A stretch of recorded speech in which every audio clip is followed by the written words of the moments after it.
It's still Christmas until New Year's, and you know it. You fucking know it. Between Christmas and New Year, it is Christmas from the 25th till December 31st.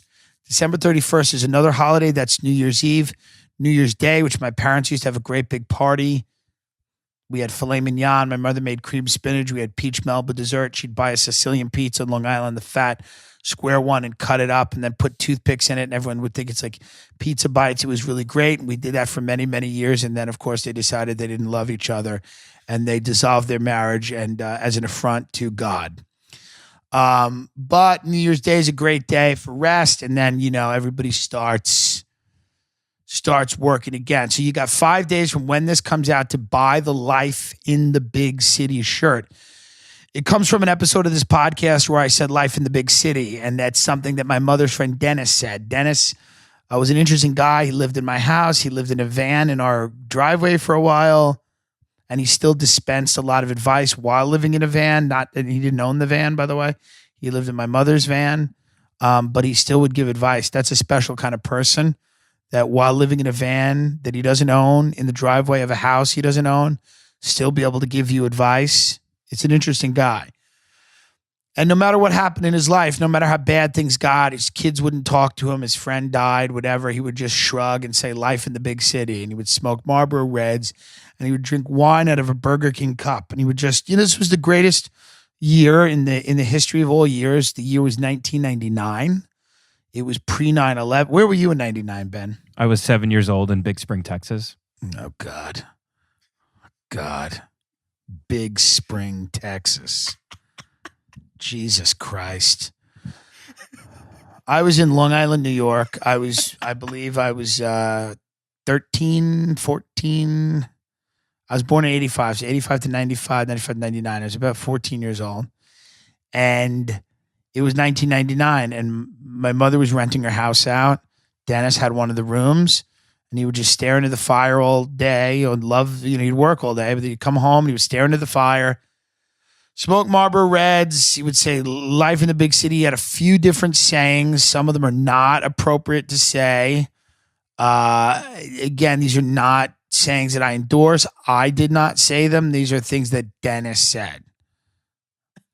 Dennis said a lot. He would go, there's an N-word in the wood pile. I don't know what that meant. That was a saying he had. That is not going on a shirt. And then he would say life in the big city. Go, life in the big city. And he would just drink the wine, box wine out of a Burger King cup. And a lot of people are like, oh, where's the Burger King cup on the shirt? Shut the fuck up. Nobody's going to know what that is. Listen, you have the box of wine and the cigarettes. He drank box wine. It wasn't always a Burger King cup. He could have a cup from wherever. It was just a plastic cup. It came from wherever. It rarely said Burger King on it. Burger King cups, I don't think say Burger King, those plastic cups. I forget that, So it was just a plastic cup. Sometimes it came from Burger King. It came from wherever he ended up getting his fucking lunch that day.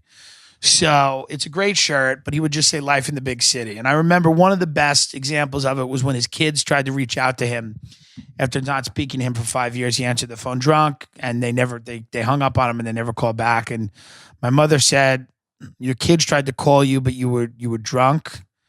And he just said life in the big city.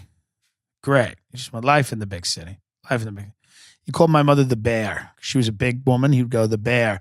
He goes, the bear's angry with me because I got too drunk. He goes, I got too drunk.